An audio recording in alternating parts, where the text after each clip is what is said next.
In many ways, it feels like the world that I inhabit is becoming less solid. Mm-hmm. Um,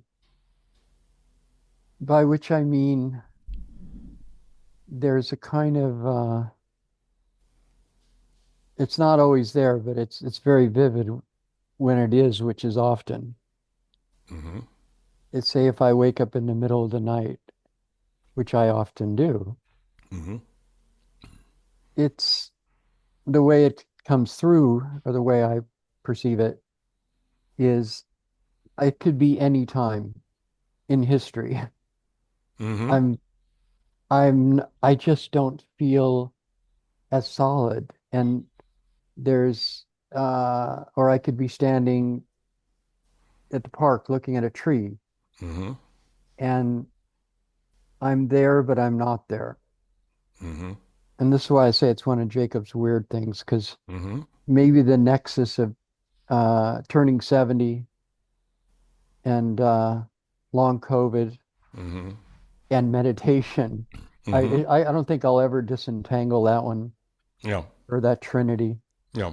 but Mm-hmm. it just so often feels like uh, the world is becoming less solid. I don't know Mm-hmm. how else to put it. I Mm-hmm. probably could say more about it, but I'm just throwing that out there. Mm-hmm. Mm-hmm. I don't think it's a sign of some great development or anything. It's just it's a phenomena that I'm taking note of. It's pretty consistent Mm-hmm. in its appearance. Mm-hmm. And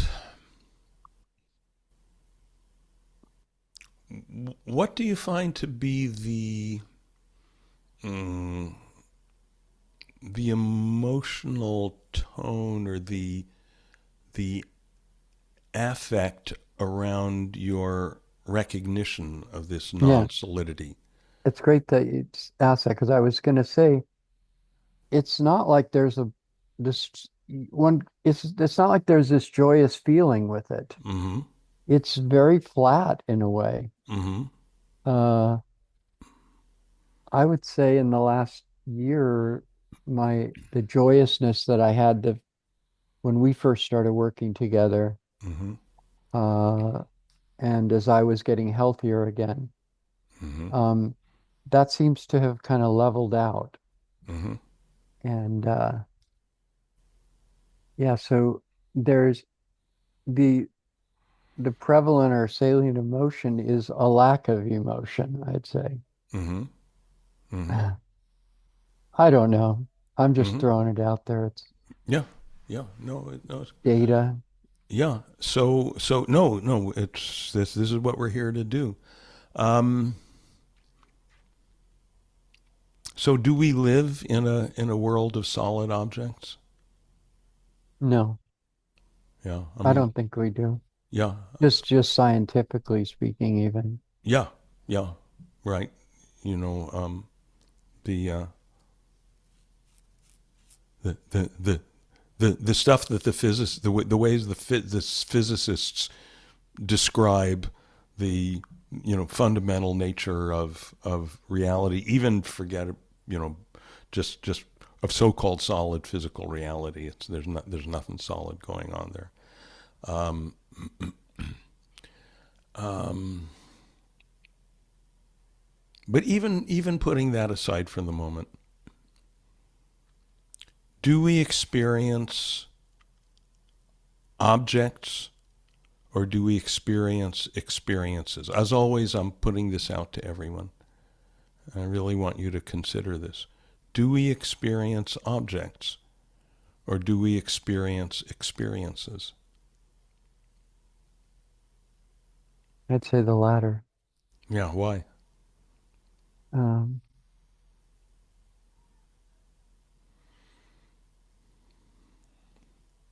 I think that's all we have is experiences. It's all we experience, isn't it? It's all we experience, isn't By it? definition, all we Yeah, can experience is experiences. right. We we normally assume that and on the other side of those experiences there are these things called objects. made out of this stuff called matter, which gives rise to our experiences. And that on this side, there's a,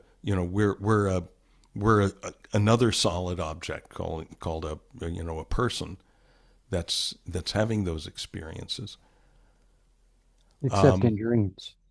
Except in dreams. So in dreams, right, everything during the dream, everything seems like exactly the same situation.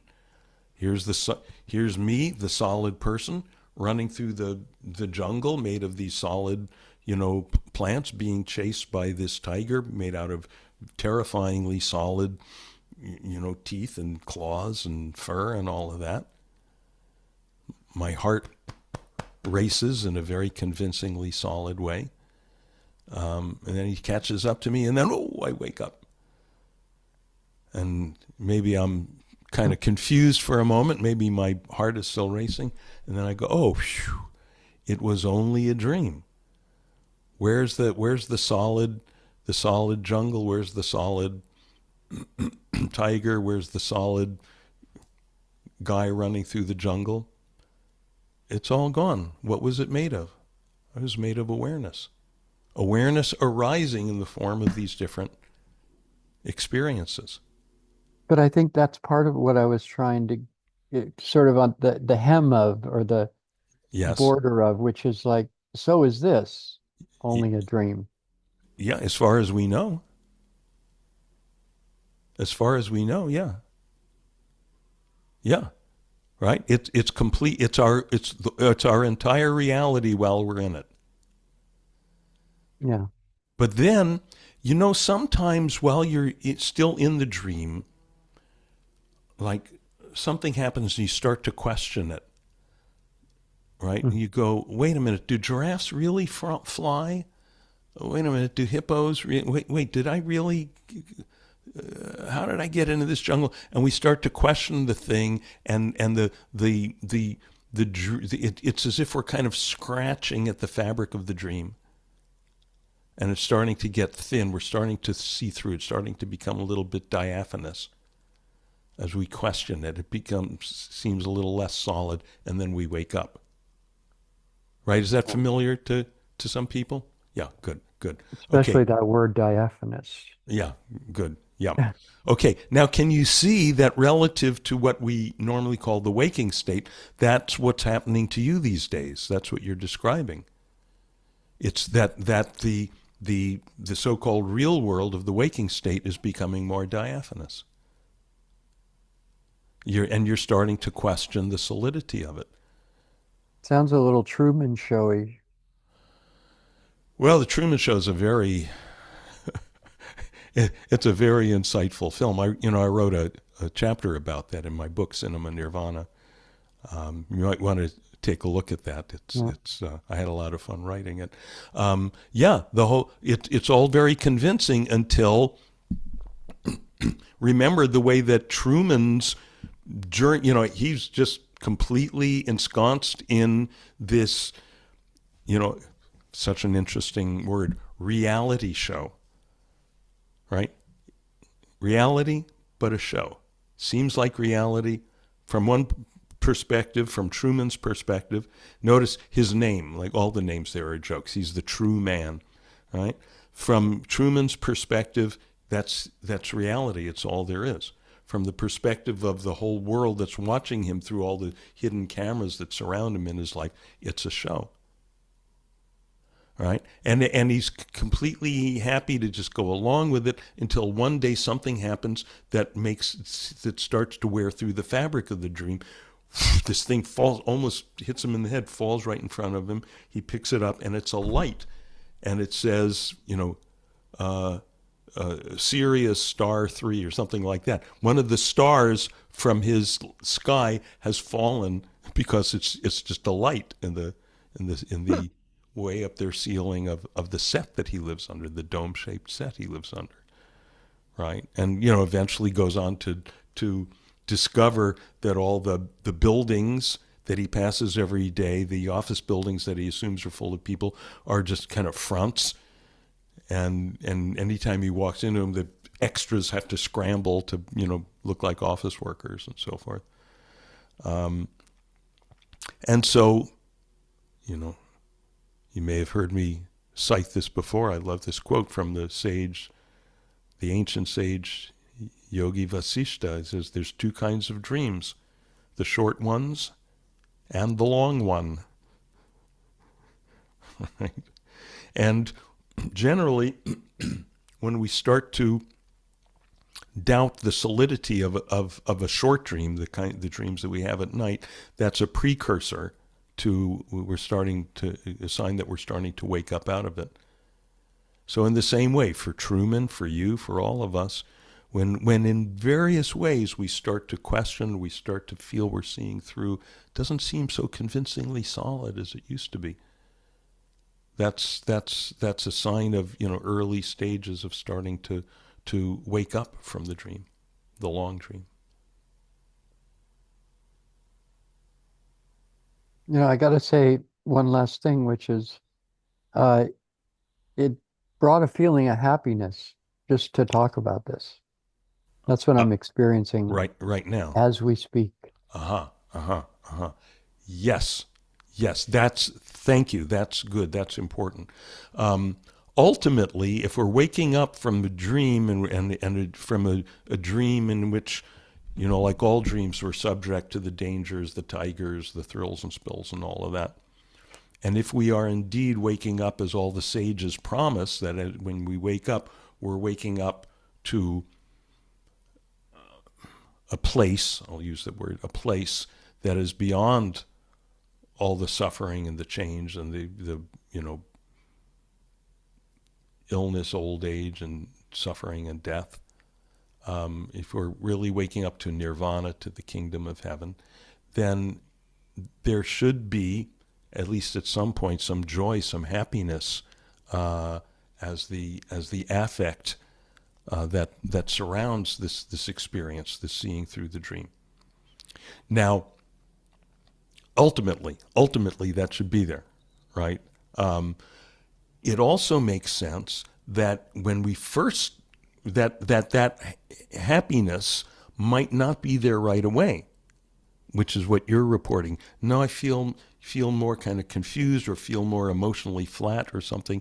Can you see that when we've been ensconced in a dream for a long time, and then we start to question it, and it starts to, wait a minute, it's starting to evaporate. We could feel confusion. We could feel we don't know what to feel. We feel flat, and that that joy of liberation, might not be there right away. But as we see more clearly what's going on, as we come to understand more clearly what's going on, which is the point of these discussions, then it makes sense that the joy, the natural joy of seeing through the dream gets a chance to start to kick in. I had a friend recently passed. He used to say the truth will set you free, but it might make you miserable first. Yeah, yeah, yeah, yeah, yeah. That's so true. That's so true. It can. Not in every case necessarily, but that's very, very typical. Something generally has to upset your apple cart. Otherwise we're just perfectly happy to go along pushing our little cart. Everything's fine. It's full of apples. I got my career apple here, and I got my relationship apple here, and I got my health apple here. Everything's in the cart. Everything's fine. No need.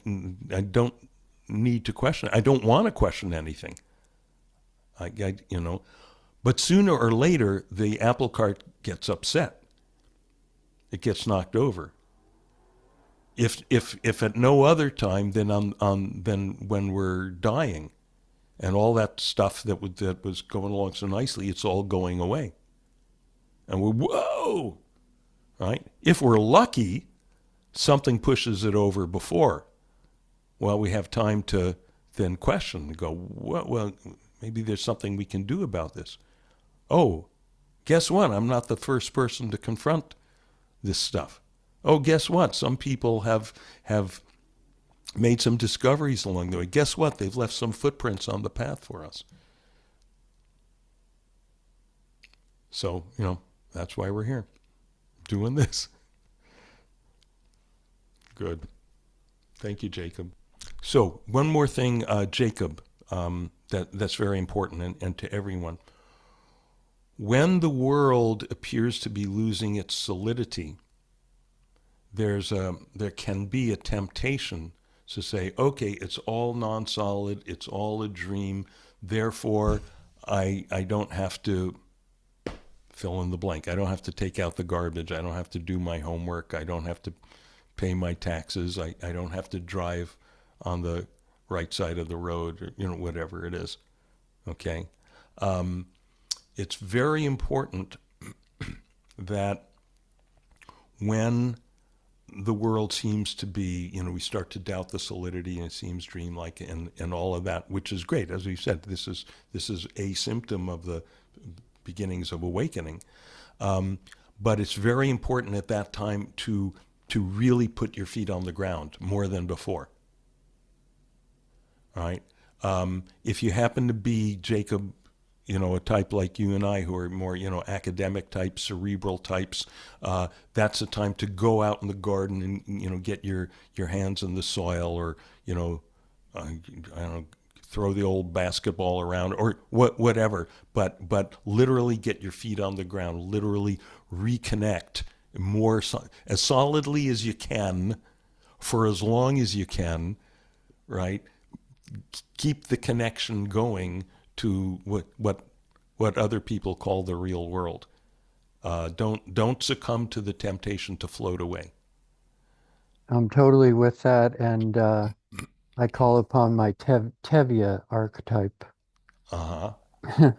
The earthy Jewish Yes. uh, Russian ancestors. Yes. Yes. Yes. So head in the clouds, feet on the ground. Um, and what this does is it ensures exactly the kind of integration that Laura was pointing toward, right? To bring the thing full circle so that we can bring the thing back home, so that we can live in this so-called real world while seeing beyond it, and also um, so that we don't create chaotic situations that are going to create suffering for the people close to us who are not seeing it all as dreamlike, right? Yeah, So absolutely. to the extent to which the dream continues, and it has its own momentum, when we wake up from the dream, we don't just poof disappear from it like everyone. Hey, where'd Jacob go? And I remember Maharishi saying, it could have been that way. It could have been set up that way, but it's not. It's set up so that, there's a certain amount of, we could say, karmic momentum that keeps the show going for a while. And we get to ride along with it. But it's simply where we now know experientially that it's not ultimate reality, and that so it's no longer, life and death are no longer life and death. Right? The tiger can't hurt us. The so-called tiger cannot hurt the so-called us. But we got to stick around and stay connected to that world in order to enjoy that lovely kind of paradox. Okay, good. See you guys. Enjoy being.